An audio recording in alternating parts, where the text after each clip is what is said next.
বোতলজাত সয়াবিন তেলের দাম লিটার প্রতি 14 টাকা বাড়িয়ে 189 টাকা করা হয়েছে, যা আগে 175 টাকা ছিল। আর খোলা সয়াবিন ও পাম তেলের নতুন দাম নির্ধারণ করা হয়েছে প্রতি লিটার 169 টাকা, যা ছিল 157 টাকা। সচিবালয়ের সংবাদ সম্মেলনে এসব বলেন বাণিজ্য উপদেষ্টা শেখ বশির উদ্দিন। সামনে দাম কমবে বলেও আশাবাদ তার। রিপোর্ট করছেন রোকনউদ্দিন। মাসখানেক ধরেই বাজারে চাহিদার তুলনায় সয়াবিন তেলের সরবরাহ কম। তখন থেকেই আবারও দাম বাড়ার বিষয়টি আলোচনায় ছিল। রোববার ভোজ্য তেল আমদানি ও উৎপাদনকারী ব্যবসায়ীদের সংগঠনের পক্ষ থেকে বোতলজাত সয়াবিন তেল প্রতি লিটার 14 টাকা আর খোলা ও পাম তেলের দাম 12 টাকা বাড়িয়ে সংবাদ বিজ্ঞপ্তি প্রকাশ করা হয়। মঙ্গলবার সচিবালয়ে তারই আনুষ্ঠানিক ঘোষণা দেন বাণিজ্য উপদেষ্টা।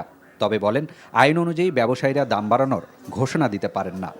আর আমদানি করা ভোজ্য তেলে কর অব্যাহতির মেয়াদ 30 মার্চের পর আর বাড়ছে না বলেও জানান তিনি। ওনারা এই প্রেস রিলিজ না, এটা ইটস এ ডিফল্ট। ওনারা এই কাজটা করতে পারেন না। ওনারা ট্যারিফ কমিশনে অ্যাপ্লাই করবেন, এবং এটা যেহেতু মানে এসেনশিয়াল পণ্য হিসেবে নির্দিষ্টকৃত এবং সরকার এই মূল্য নির্দিষ্ট করেন, সো ওনাদের এই কাগজের কোনো বেয়ারিং নাই।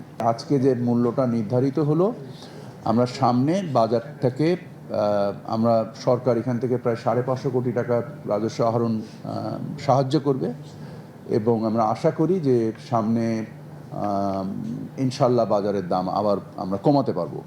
এ সময় তার কাছে সাংবাদিকরা জানতে চান, বুধবার ঢাকা সফরে আসা যুক্তরাষ্ট্রের 2 জন উপসহকারী পররাষ্ট্র মন্ত্রীর সাথে দেশটির প্রেসিডেন্ট ডোনাল্ড ট্রাম্পের ঘোষণা দেয়া শুল্ক বৃদ্ধি নিয়ে আলোচনা হবে কিনা। একমাত্র সেই বিষয়টাই ফোকাস পাবে।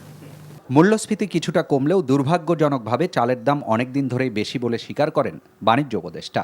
আশা করি যে নতুন ধান উঠে আসলে বাজার আরও সহনীয় হয়ে যাবে। Rokonuddin, NTV news, Dhaka. Bundle থাকলে প্রতি সেনমানিতে টাকা বাঁচবে। বিকাশ সেনমানি বান্ডেল কিনে জিতুন প্রতি লেনদেনে।